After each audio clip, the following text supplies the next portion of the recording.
ભાવનગર જિલ્લાના ઉમરાળા ખાતે કાયદો વ્યવસ્થાને પડકારતી એક ગંભીર ઘટના સામે આવી છે। બનાવ પ્રાપ્ત મળતી માહિતી મુજબ આરોપી પકડવા ગયેલા પોલીસ જવાનો પર હથિયાર વડે જીવલેણ હુમલો કરવામાં આવ્યો હતો। આ હુમલામાં 3 જેટલા પોલીસ જવાનો ગંભીર રીતે ઘાયલ થયા હોવાની માહિતી મળી રહી છે।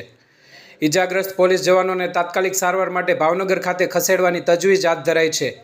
આ ઘટનાની જાણ થતાં જ પોલીસનો મોટો કાફલો સ્થળ પર દોડી આવ્યો હતો અને સમગ્ર મામલે કડક કાર્યવાહી શરૂ કરવામાં આવી છે। આ હુમલા પછી વિસ્તારમાં તંગદિલીનું વાતાવરણ જોવા મળી રહ્યું છે, જ્યારે પોલીસે કાયદો વ્યવસ્થાને કાબૂમાં લેવા પ્રયત્નો તેજ કર્યા છે। બ્યુરો રિપોર્ટ, ગુજરાત આઈ ન્યૂઝ, ઉમરાળા।